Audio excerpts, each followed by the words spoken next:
প্রিয় দেশবাসী, ভাই ও বোনেরা, বিদেশে অবস্থানরত বাংলাদেশি ভাই ও বোনেরা, আসসালামু আলাইকুম রহমতুল্লাহ।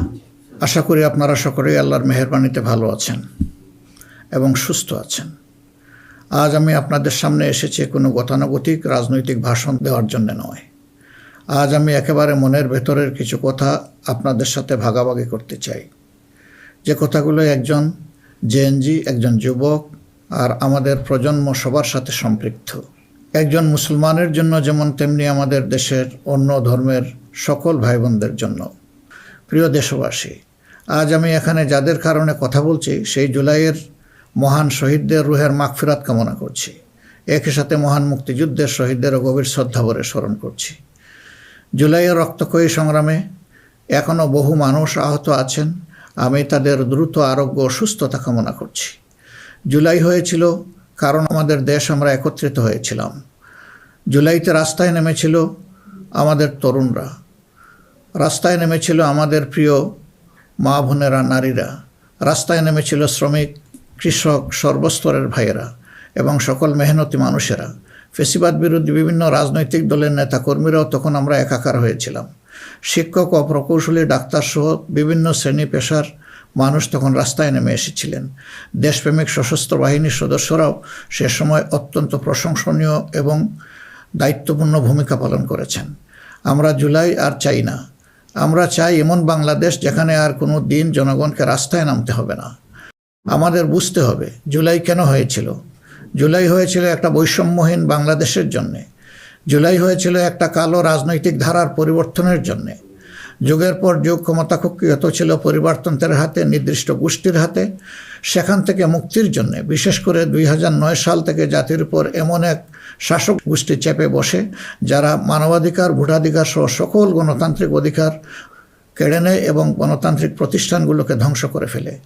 গুম, বিচার বহির্ভূত হত্যা, আয়নাগর প্রতিষ্ঠার মাধ্যমে জনগণের উপর নিপীড়ন চালায়।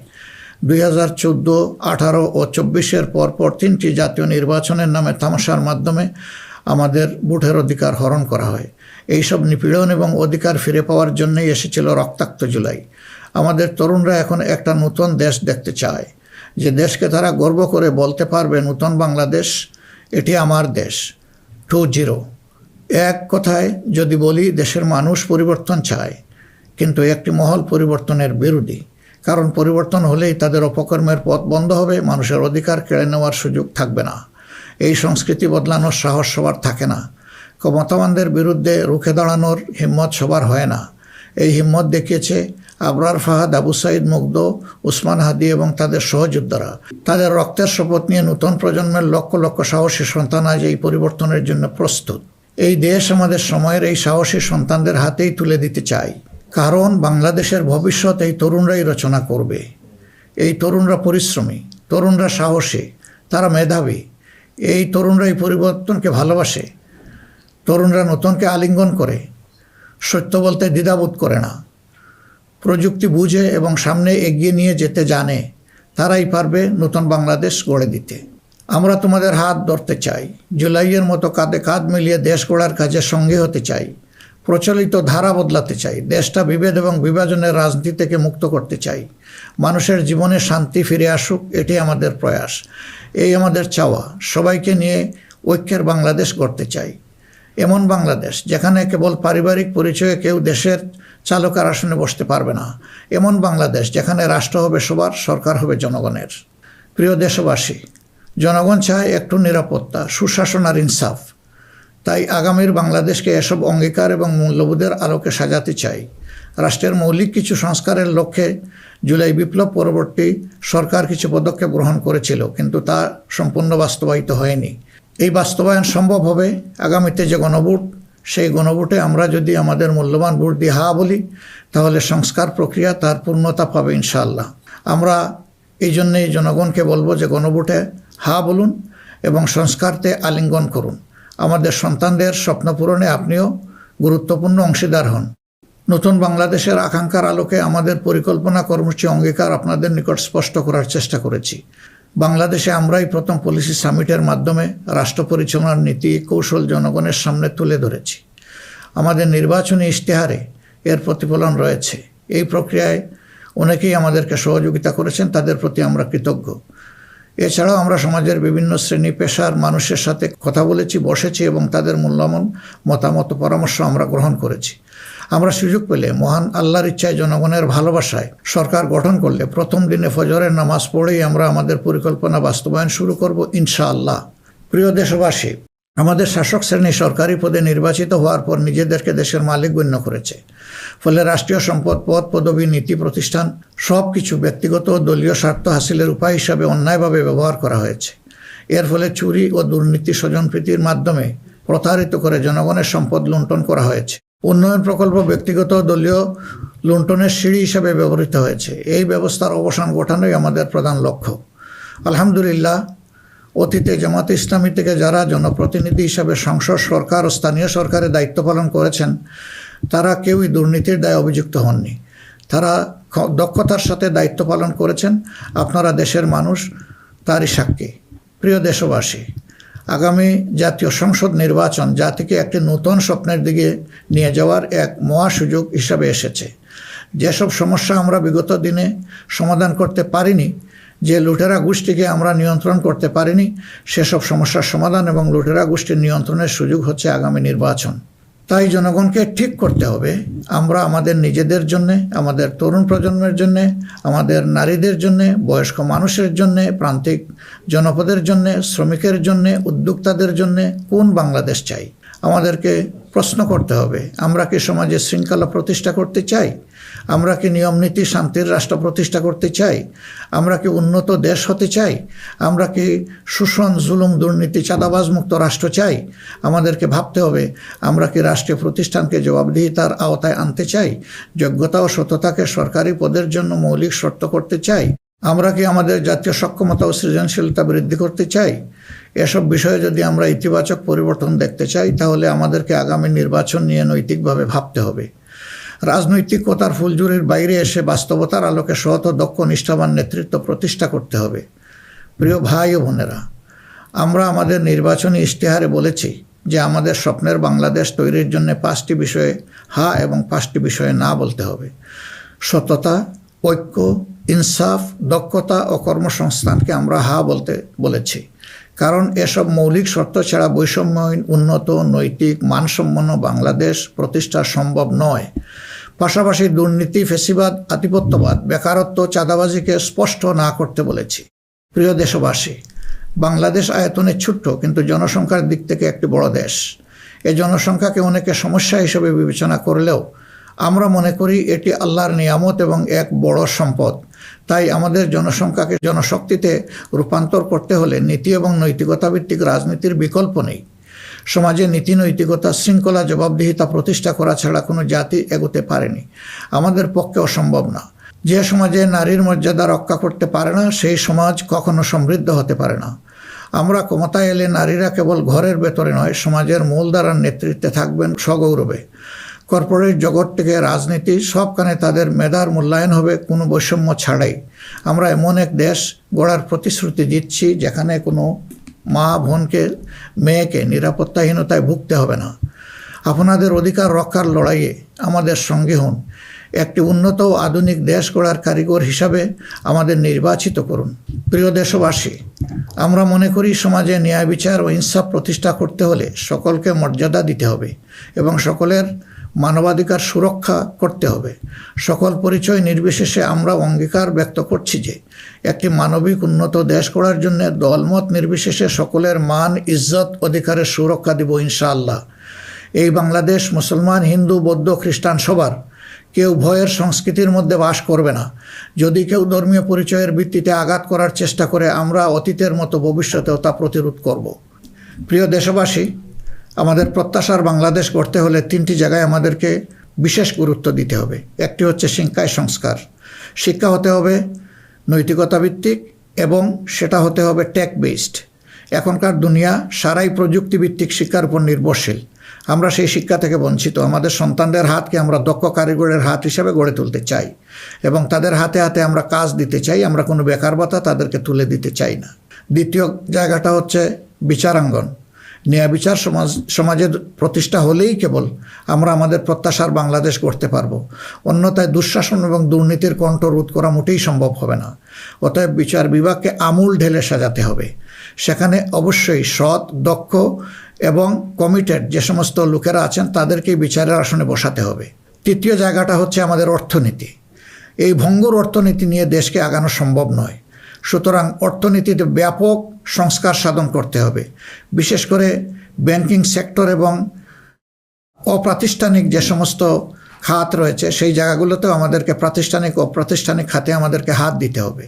আমাদের ব্যবসাকে করতে হবে বিনিয়োগ বান্ধব। বিনিয়োগ বান্ধব হলেই দেশে কর্মসংস্থান তৈরি হবে এবং আমাদের বেকারত্ব দূর হবে। এই তিনটা জায়গায় আমাদের গুরুত্ব দেওয়া ছাড়া কোনো উপায় নেই। আমরা আশা করব দেশবাসী আমাদেরকে তাদের মূল্যবান ভোটের আমানত সমঝে দিয়ে আমাদের দেশকে প্রত্যাশার আলোকে গড়ে তোলার ক্ষেত্রে আমাদেরকে সহযোগিতা করবেন। সম্মানিত উলামায়ে কেরাম, একাধিক ধর্মের এ দেশ মুসলমানগণ সংখ্যাগরিষ্ঠ। তাই মুসলমান হিসাবে এটি আমাদের দায়িত্ব যে সমাজে ন্যায় বিচার ইনসাফ প্রতিষ্ঠা করা এবং সকলকে সুরক্ষা দেওয়া। এগুলো ইসলামের শাশ্বত আদর্শ। সকল মানুষের মৌলিক অধিকার নিশ্চিত করা আমাদের কর্তব্য। আল্লাহ তাআলা স্পষ্টত বলেছেন, ইন্নাল্লাহা ইয়া'মুরুকুম বিল আদলি ওয়াল ইহসান ওয়া ইতা'i যিল কুরবা ওয়া ইয়ানহা আনিল ফাহশাই ওয়াল মুনকারি ওয়াল বাগ। আমাদেরকে স্পষ্টভাবে আল্লাহ এই নির্দেশ দিয়েছেন। এ দায়িত্ব আমরা সকলে মিলেই পালন করব। তাবলিগি জামাত সহ ধর্মীয় মহলের ভাইদের প্রতি আমাদের আহ্বান, আপনারা দিনের জন্য যে মেহনত করছেন, দেশ গড়ার কাজেও আপনারা আমাদের সাথে গুরুত্বপূর্ণ ভূমিকা রাখবেন বলেও আমরা গভীরভাবে বিশ্বাস করি। আমরা অঙ্গীকার করছি ভবিষ্যতে কেউ আপনাদেরকে অন্যায়ভাবে বিভিন্ন বিশেষণের ট্যাগ দিয়ে নির্যাতন করার সুযোগ পাবে না। বিচার বহির্ভূতভাবে আপনাদেরকে আর হত্যা করার দুঃসাহস কেউ দেখাবে না। আমরা জানি অতীতে আপনাদের কোনো মানবাধিকার ছিল না। এ অবস্থার পরিবর্তন ঘটানো হবে নতুন বাংলাদেশের অন্যতম প্রধান লক্ষ্য। জাতীয় নীতি পদ্ধতিতে আপনাদের আনুষ্ঠানিক অবদান ও ভূমিকাকে জোরদার করা হবে। আন্তর্জাতিক মহল যারা আমাদের পরীক্ষিত পরিচিত বন্ধু, তাদের সাথে আমাদের সম্পর্ক হবে সমমর্যাদা এবং সমতার ভিত্তিতে। আমরা অন্যের ভৌগোলিক অখণ্ডতাকে সম্মান করি এবং শ্রদ্ধা করি, তেমনি সকল দেশের সাথে বন্ধুত্ব প্রতিষ্ঠাকে অগ্রাধিকার দেব। তবে আমাদের জাতীয় স্বার্থ মর্যাদা, জাতীয় উন্নয়ন, অগ্রাধিকার আন্তর্জাতিক সম্পর্ক নির্মাণে প্রধান ভূমিকা রাখবে। বৈশ্বিক উন্নয়ন চ্যালেঞ্জ সমূহ, বিশেষত জলবায়ু পরিবর্তন নিরসনে আমরা সাধ্যমতো ব্যবস্থা গ্রহণ করব এবং তা হবে স্বচ্ছতার ভিত্তিতে পরিচালিত। নিপীড়নের শিকার হয়ে আশ্রয় নেওয়া রোহিঙ্গা জনগোষ্ঠীকে তাদের নিজ দেশে নিরাপদ এবং সম্মানজনক প্রত্যাবর্তনের জন্য সব ধরনের কূটনৈতিক তৎপরতা জোরদার করা হবে ইনশাআল্লাহ। প্রবাসী ভাই ও বোনেরা, জন্মভূমি থেকে 1000 মাইল দূরে অবস্থান করেও জুলাইয়ের অভ্যুত্থানে আপনারা গুরুত্বপূর্ণ ভূমিকা রেখেছেন। জেল জুলুমের শিকার হয়েছেন, ত্যাগ স্বীকার করেছেন। ইতিমধ্যে আপনারা আপনাদের ভোটাধিকার প্রয়োগ করে নতুন বাংলাদেশে নিজেদের অধিকার প্রতিষ্ঠার পথে ইতিহাস রচনা করেছেন। আমি এতে আনন্দিত। আগামী দিনে দেশ গড়ার এই অভিযাত্রায় আপনাদের সক্রিয় অংশগ্রহণ ছাড়া আমাদের নতুন বাংলাদেশের স্বপ্ন অপূর্ণই থেকে যাবে। আমরা চাই প্রবাসীদের অধিকার এবং মর্যাদা রাষ্ট্রীয়ভাবে নিশ্চিত করতে। সে লক্ষ্যেই প্রবাসীদের জন্য ভলান্টিয়ার প্রতিনিধি নির্বাচন করা হবে, যারা প্রবাসীদের বিভিন্ন সুযোগ সুবিধা, সেবা এবং সমস্যার বিষয়ে দূতাবাস বা হাইকমিশনের সাথে সরাসরি সমন্বয় করে প্রবাসীদের স্বার্থে উপদেষ্টা ও প্রতিনিধি হিসাবে কাজ করবে। তাছাড়াও বাংলাদেশের বাইরে যেখানে যেখানে সমস্যা রয়েছে, যেমন ইংল্যান্ডে ম্যানচেস্টার ফ্লাইট বন্ধ করে রাখা হয়েছে, আমরা কথা দিচ্ছি আর কোনো ফ্লাইট বন্ধ হবে না, বরঞ্চ পূর্বের চালু ফ্লাইটগুলো আমরা আবার ফিরিয়ে নিয়ে আসব। নিউ ইয়র্কে নতুন করে বাংলাদেশ ফ্লাইট ইনশাল্লাহ চালু হবে। এরকম দুনিয়ার যে যে জায়গায় এই ফ্লাইটগুলো চালু হওয়া দরকার তা আমরা নিশ্চিত করার ব্যাপারে বদ্ধপরিকর। দেশ আর পিছনের দিকে যাবে না, দেশ এগিয়ে যাবে সামনের দিকে ইনশাআল্লাহ। প্রবাসী ভাইয়েরা যখন বিদেশে মৃত্যুবরণ করেন তখন অত্যন্ত অসহায় অবস্থা তাদের লাশ উপেক্ষিত হয়। আমরা কথা দিচ্ছি যারা আমাদের রিমিটেন্স যোদ্ধা তারা আমাদের গর্বের ধন। কেউ যদি আল্লাহর ইচ্ছায় বিদেশে ইন্তেকাল করেন, আমরা অত্যন্ত সম্মানের সাথে আমাদের কাঁধে করে তাদের লাশ দেশে বয়ে নিয়ে আসবো ইনশাআল্লাহ। আমাদের প্রবাসীরাও জাতীয় সংসদে আনুপাতিক হারে ইনশাআল্লাহ তাদের প্রতিনিধিত্ব আমরা নিশ্চিত করার পক্ষে। প্রবাসীদের সঙ্গত সমস্ত বিষয়গুলো আমরা গুরুত্বের সাথে বিবেচনায় নিয়ে দেশে যাতে কোনোভাবে তারা নিপীড়নের শিকার না হন তা আমরা নিশ্চিত করব ইনশাআল্লাহ। প্রিয় দেশবাসী, নির্বাচনী প্রচারণা শুরু হওয়ার পর থেকে দেশের বিভিন্ন প্রান্তে আমরা গিয়েছি। আপনারা আমাদের সভা সমাবেশে যোগ দিয়েছেন, আমাদের কথা শুনেছেন। আপনাদের ভালোবাসা, অংশগ্রহণ ও সহযোগিতায় আমরা অভিভূত, আমরা মুগ্ধ। আমরা আপনাদের প্রতি চিরকৃতজ্ঞ। আমাদের নির্বাচনী প্রচারণা বা অন্যান্য কার্যক্রমে কেউ কষ্ট পেয়ে থাকলে আপনাদের কাছে আমরা ক্ষমা প্রার্থী। আগামী নির্বাচন সুষ্ঠুভাবে আয়োজন করা সকল রাজনৈতিক দলের নৈতিক দায়িত্ব। তাই আমাদের আহ্বান হবে নির্বাচনী আচরণ বিধিগুলোকে সম্মান জানানো এবং প্রতিদ্বন্দ্বী রাজনৈতিক দলের বৈধ অধিকারকে সম্মান করা। সুষ্ঠু নির্বাচন আয়োজনের মাধ্যমে রাজনৈতিক স্থিতিশীলতা নিশ্চিত করা হবে আমাদের রাজনৈতিক অঙ্গীকার। প্রশাসন ও আইন শৃঙ্খলা রক্ষাকারী বাহিনীর সদস্যরা নিরাপত্তার দায়িত্ব তারা পালন করেছেন অত্যন্ত নিষ্ঠার সাথে। আমাদের সাংবাদিক ভাই এবং বোনেরাও অনেক কষ্ট করে আমাদের বিভিন্ন অনুষ্ঠান কভার করেছেন। আপনাদের প্রতি গভীরভাবে আমরা কৃতজ্ঞ। আপনাদের ঋণ শোধ করতে পারবো না। আপনারা ভালো থাকবেন। আমাদের দলের বিভিন্ন পর্যায়ে নেতাকর্মী, শুভাকাঙ্ক্ষী এবং নির্বাচনী জোটের নেতৃবৃন্দ কর্মীগণ নিরলস পরিশ্রম করে যাচ্ছেন, আর্থিক ত্যাগ করেছেন। শেরপুরে আমার ভাই রেজাউল করিম প্রতিপক্ষের নির্মম আঘাতে শাহাদত বরণ করেছেন। আল্লাহ রাব্বুল আলামিন তার এই ত্যাগকে কবুল করুন এবং তাকে শহীদ হিসাবে কবুল করুন। আমাদের ভাই জনাব মোহাম্মদ নুরুজ্জামান বাদল, যিনি শেরপুর 3 আসনের প্রার্থী ছিলেন, তিনি ইন্তেকাল করেছেন। আল্লাহ তাকে উত্তম পুরস্কার দিন এবং জান্নাত নসিব করুন। প্রিয় দেশবাসী, আমরা আন্তরিকভাবে বিশ্বাস করি যে রাষ্ট্রীয় দায়িত্ব হচ্ছে আমানত। রাষ্ট্রীয় দায়িত্ব কোনো উপভোগের বিষয় নয়। সর্বাবস্থায় আমরা স্মরণে রাখব আমরা প্রত্যেকে দায়িত্বশীল এবং আমাদের দায়িত্বের ব্যাপারে জিজ্ঞাসাবাদ করা হবে। আমরা হজরতে ওমরের সেই বিখ্যাত উক্তি ও দায়িত্বশীলতা মনে রাখব যে ফুরাত তীরে একটি কুকুর না খেয়ে যদি মরে তাহলে তার জন্যও তাকে জবাবদিহি করতে হবে। আল্লাহর নির্দেশ অনুসারে আমরা ন্যায় বিচার প্রতিষ্ঠায় অঙ্গীকারবদ্ধ থাকব ইনশাআল্লাহ। আশা করি আপনারা আমাদের অঙ্গীকার ও স্বপ্নকে বিশ্বাস করে জাতীয় সংসদ নির্বাচনে আমাদের প্রতি সমর্থন জানাবেন। আগামী 12 ফেব্রুয়ারি তারিখে জামাতে ইসলামের প্রার্থীদেরকে দাঁড়িপাল্লা মার্কায় এবং যেসব অঞ্চলে 11 দলীয় অপর প্রার্থী রয়েছেন তাদেরকে আপনারা আপনাদের এলাকায় ইনশাআল্লাহ মূল্যবান ভোট দিয়ে নির্বাচিত করবেন। এই আকুল আবেদন আপনাদের সকলের প্রতি রাখলাম। আল্লাহ পরিবর্তনের এক মহা সুযোগ আমাদেরকে এনে দিয়েছেন। আসুন সেটা কাজে লাগাই। বিগত দিনের রাজনীতি পরিহার করি, একটি নতুন বাংলাদেশ তৈরি করি যেখানে সবাই মান, ইজ্জত ও মর্যাদা নিয়ে বাস করবে। আমরা আমাদের তরুণ সমাজকে সমাজের ককপিটে বসিয়ে দিতে চাই। বাংলাদেশ নামের উড়োজাহাজটি তারাই চালাবে, তারাই হবে ক্যাপ্টেন, তারাই হবে এটার পাইলট। আমরা গিয়ে বসবো প্যাসেঞ্জার সিটে। হে তরুণরা, তোমরা তৈরি হয়ে যাও। এই দেশ তোমাদের জন্যে, এই দেশ তোমাদের হাতেই তুলে দিতে চাই এবং এই দেশ তোমাদের হাতেই মানাবে, এই দেশ তোমাদের হাতেই গড়ে উঠবে। এটি আমাদের একান্ত প্রত্যাশা। বাংলাদেশ জামাতে ইসলামী নিরলসভাবে এই দেশকে গড়ে তোলার জন্য এবং দেশে বিদ্যমান সংকট নিরসনের জন্য সবসময় কাজ করে এসেছে। তা আপনারা সকলেই সাক্ষী। এমনকি আমাদের কষ্টের দিনগুলোতেও আমরা থেমে থাকিনি। আমরা জনগণের সুখ দুঃখ, ব্যথা বেদনার সমান অংশীদার ছিলাম। যেখানেই জনগণ কোনো দুঃখে কষ্টে পড়েছে সেখানেই আমরা গিয়ে তাদের সামনে হাজির হওয়ার চেষ্টা করেছি।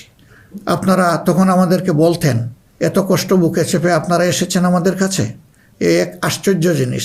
না, এটা আপনাদের কাছে আশ্চর্য হলেও আমাদের কাছে ছিল এটি আমাদের পবিত্র কর্তব্য এবং দায়িত্ব। কোনো বাধাই আমাদেরকে সেদিন টেকিয়ে রাখতে পারেনি। ইনশাআল্লাহ আগামীতেও কোনো বাধা আমাদেরকে টেকিয়ে রাখতে পারবে না। আমরা আমাদের প্রিয় জনগণের এবং আমরা বিশ্বাস করি আমাদের জনগণ আমাদেরকে ভালোবাসে। জনগণের এই ভালোবাসায় আমরা অভিভূত এবং আমরা পূর্ণ আস্থা রাখি আমাদের জনগণের রায়ের প্রতি। আপনাদের সকলকে আজকের এই পর্যায়ে এসে আরেকবার আমি আহ্বান জানাবো, আসুন একটু নতুন বাংলাদেশ, তরুণদের প্রত্যাশার বাংলাদেশ, জিএনজির জন্য আগামী বাংলাদেশ, আমাদের নারী সমাজের জন্য একটা নিরাপদ এবং সম্মানের বাংলাদেশ গড়ে তোলার জন্যে আমরা সবাই আগামী 12 তারিখ দাঁড়িপাল্লা এবং জোটের অপরাপর মার্কা যেখানে যেটা আছে তাতে ভোট দিয়ে 11 দলীয় প্রার্থীদেরকে নির্বাচন করি। তাহলে ইনশাআল্লাহ প্রত্যাশার একটি দেশ আমরা খুঁজে পাবো, একটু নতুন বাংলাদেশ পাবো। আমরা বিশ্বাস করি জনগণ পরিবর্তন চায়, সেই পরিবর্তন জন্যই আমাদের এই আহ্বান। এই পরিবর্তন আমাদের হাতেই ইনশাআল্লাহ মানাবে, অন্য কারো হাতে নয়। দৃশ্য তো এটা আপনারা বুঝতেই পারছেন। আল্লাহ হাফিজ। বাংলাদেশ জিন্দাবাদ। বাংলাদেশ জামাত ইসলামী জিন্দাবাদ। 11 দলীয় নির্বাচনী ঐক্য জিন্দাবাদ।